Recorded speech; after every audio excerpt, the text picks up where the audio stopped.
सभी का स्वागत है योग और स्वास्थ्य पर आधारित हमारे इस बेहद खास कार्यक्रम स्वस्थ विचार में। मैं हूं आपके साथ आपका साथी विकास।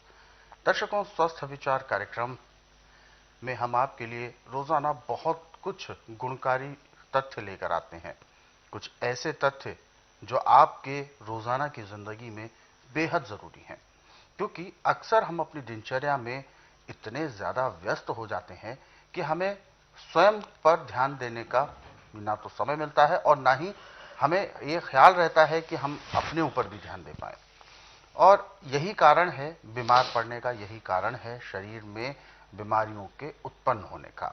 क्योंकि जब भी लापरवाही हो जाती है, जब भी समय का अभाव होता है और हम अपने शरीर को समय नहीं दे पाते हैं, इसकी वजह से कई प्रकार के विकार अपने आप ही उत्पन्न होने लगते हैं। इनमें कुछ तो सामान्य होते हैं और कुछ बहुत ज्यादा भयंकारी नुकसान देने वाले होते हैं। तो ऐसे में हमें अपने आप को स्वस्थ बनाना है, निरोगी बनाना है और कुछ ऐसी हमें व्यवस्था करनी है जिसकी वजह से हम अपने आप को निरोगी रख सकें।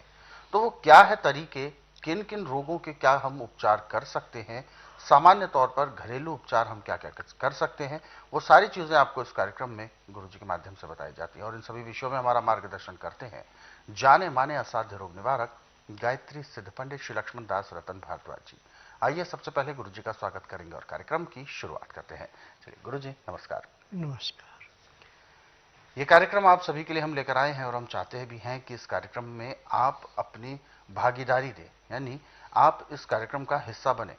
आप हमें कॉल कर सकते हैं या आप हमें व्हाट्सएप के जरिए अपना मैसेज भी भेज सकते हैं यदि कोई भी आपके जहन में आपका कोई सवाल उत्पन्न हो रहा है। और साथ ही साथ आपको याद दिलाते हैं कि जब भी कार्यक्रम को देखने बैठे तो कॉपी और पेन जरूर लेकर बैठें। जो भी नुस्खे उपचार आपको बताए जाएं उनको आप लिख जरूर लें। आज के इस अंक में भी हम एक ऐसे ही विषय पर बात करेंगे, तो कार्यक्रम को ध्यानपूर्वक देखें, सुने और उसे अपने जहन में उतारने का प्रयास अवश्य करें। गुरुजी, आज के इस अंक में हम बात करेंगे आलस्य को लेकर। कहते हैं आलस मनुष्य का सबसे बड़ा दुश्मन है और आलस एक बार उत्पन्न होता है तो अपने आप से तो वो ठीक नहीं हो पाता। फिलहाल मैं आलस की परिभाषा आपसे जानना चाहूंगा कि किस तरीके का आलस होता है। क्या ये एक मानसिक स्थिति है कि हमें आलस आ रहा है, कोई काम कर नहीं किया जा रहा, कोई मन नहीं कर रहा, या एक अंदरूनी कोई असहजता होती है, बीमारी है? किस तरीके की दृष्टि से आप देखते हैं? देखिए, जब आपके शरीर में मैग्नीशियम की कमी पड़ जाती है तो शरीर निढाल होता है, उसका कुछ भी करने को मन नहीं करता। मन नहीं करता। और इसका ये कहें कि एलोपैथिक में, आयुर्वेद में, यूनानी में, होम्योपैथी में लाया बिल्कुल नहीं है। ये मैं इसलिए कह रहा हूँ कि मैं नाड़ी वैद्य हूँ। जब रोगी हर जगह हार करके मेरे पास आता है और नाड़ी परीक्षण में जब मैं उसको लक्षण बताता हूँ कि आपके शरीर में ये लक्षण है, जब वो कहता है हाँ ये है, फिर मैं उसके बाद उसको बताता हूँ कि भाई परहेज करे तो दवाई लेना, क्योंकि मेरी दवाइयों में परहेज सकता है, परहेज नहीं करे तो दवाई नहीं लेना। अब जिसके शरीर में बिल्कुल जान है नहीं काम करने की, बेथा आलस है, उसको आप मूली ले करके उसमें चीरा लगाएं और थोड़ा सा नींबू का रस डाल के उसको कहें चबाएं। परंतु मूली छिलनी नहीं है, साफ करके धोनी है, सख्त पत्ते निकाल देने, नरम पत्ते भी साथ खाने। मूली खाने में आप 15 से 20 मिनट लगाएंगे, उसके बाद आपके अंदर से ऑटोमेटिक ये होगा कि मैं इस कार्य को कर लूँ। अब वो शरीर जैसे अग्नि में जलती में पतंगा नष्ट होता है, ऐसे वो आलस समाप्त हो जाता है। क्योंकि मैग्नीशियम मूली के अंदर इतना है कि जैसे गले से नीचे उतरता है तो लीवर को, पैंक्री को, पित्ते को, गुर्दे को, तिल्ली को ऐसे साफ करता है जैसे मैले कुचैले कपड़े को गर्म पानी में सोडा डाल के उसको बिल्कुल निखार के साफ कर देते, ऐसे करता है। और सारा आलस लीवर से है। अच्छा। जब लीवर की पाचन शक्ति कमजोर पड़ गई तो अंदर बीमारियों का ढेर लग गया। लगेगा। तो ये मैग्नीशियम की कमी की वजह से हाँ। ऐसी स्थिति आती है। तो गुरुजी, जैसा कि बहुत सारे ऐसे लोग हैं जिनका जो सुबह उठने में जिनका मन नहीं लग पाता, या यूं कहें वो शरीर से कहते हैं कि बिल्कुल पता ही नहीं चलता कि सुबह हो गई है, देर तक सोने की एक आदत पड़ जाती है, तो क्या इन चीजों को कैसे ठीक किया जा सकता है? देखिए, यदि आप मौसम के अनुसार हरी सब्जी और ज़्यादातर जो ज़मीन के अंदर पैदा होती है, जैसे मूली है, गाजर है, चुकंदर है, शलगम है, इनको जितना आप ज़्यादा खाएंगे उतना ही आपके शरीर का आलस्य समाप्त होगा। क्योंकि मैग्नीशियम जो कंद मूल है उनमें सबसे ज़्यादा है। कंदमूल की चीजों में ज्यादा मैग्नीशियम है। हाँ। तो कंदमूल का एक सही तरीका क्या हो सकता है? क्योंकि कुछ चीजें हैं जिन्हें तो हम कच्चा खा सकते हैं, जैसे कि गाजर की अगर हम बात करें वो कच्ची भी खाई जा सकती है, लेकिन कुछ चीजें कच्ची खाने में बहुत ज्यादा दिक्कत भी होती है।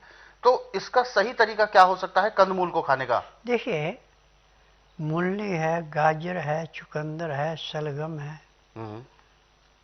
आप जितने मर्जी कच्चे खाइए, इनसे कभी आपको कोई परेशानी नहीं होगी, बड़े आराम से खाए जाते हैं, परंतु मुलायम होने चाहिए। अच्छा। टाइट नहीं ज़्यादा होनी चाहिए, यह है। और मूली कभी भी खानी है तो मूली का पत्ता जरूर खाइए। मूली हर चीज को हाजम करे, खुद हाजम नहीं होगी जब तक पत्ता नहीं खाएंगे। बिल्कुल, ये बात बिल्कुल सही कही आपने। हाँ। वो पाचन के लिए भी जरूरी है। बिल्कुल। और एक चीज मैं गुरुजी और जानना चाहूंगा कि जैसे कि खाने की अगर हमने बात की कंदमूल वाली चीजें, तो अगर इन्हें हम पकाना चाहें तो पकाने की प्रोसेस क्या होनी चाहिए? इन्हें उबालना चाहिए, छौंकना चाहिए, या भूनना चाहिए, रोस्ट करना चाहिए, किस तरीके? इनको भाप में सिर्फ पकाया जाता है। अच्छा। इनको छौंक नहीं लगाया जाता। अच्छा। छौंक लगाने से इनकी जो ताकत है खत्म हो जाती है। जब आप तंग मुंह वाले बर्तन में इसको भाप में पकाएंगे तो इनकी पूरी ताकत रहती है। और भाप में भी जो पकानी है तो थोड़ा सा पानी का छिट्टा मारा जाता है, धीमी आंच पे पकाया जाता है। मिट्टी का बर्तन हो पकाने के लिए, सोने पे सुहागा, नहीं तो अमोनिया का बर्तन छोड़ के आप किसी भी तंग मुंह वाले बर्तन में ढक्कन दे के इसको पका सकते हैं। और इन चीज़ों में जितने कंदमूल है, सिंधा नमक नाम मात्र के लिए डाला जाता है, काली मिर्च, हल्दी, ये जरूरी है। छौंक किसी किस्म का लगता है। यदि आपको चिकनाहट खाने की आदत है तो जब आप खाना खाने लगेंगे, गर्म गाय का घी है तो आप 1 या 2 चम्मच उसमें मिला के खा सकते हो, नुकसान नहीं करेगा। परंतु यदि उसका आप छौंक लगा के खाते हो तो नुकसान करेगा। ये है इसका कारण। हाँ। बिल्कुल। तो दर्शकों, वास्तव में जब भी ऐसी चीजें हमारे सामने हों तो उसका खाने का सही तरीका भी हमें पता होना चाहिए। हालांकि कुछ चीजें हैं, जैसे कि गुरुजी ने बताया, गाजर है, मूली है, चुकंदर है, शलगम है, इसको कच्चा खाएंगे तो ये बहुत ज़्यादा लाभ करेगा। लेकिन यदि इसे कच्चा खाने में कुछ असहजता आपको महसूस होती है तो आप इसे पका सकते हैं। पकाने के लिए भी जो विधि गुरुजी ने बताई है उस विधि से करेंगे, बहुत ज़्यादा आपको लाभ मिलने वाला है। हालांकि इस तरीके के नुस्खे बहुत सारे हैं जिनको आप यदि पढ़ना चाहें तो स्वस्थ विचार पुस्तकों के जरिए भी पढ़ सकते हैं। ये पुस्तकें घर बैठे कोरियर या डाक के माध्यम से आप मंगवा सकते हैं। इसके लिए आपको हेल्पलाइन नंबर्स पर कॉल करना होगा।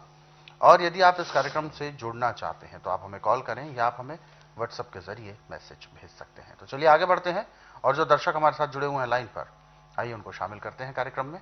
हेलो।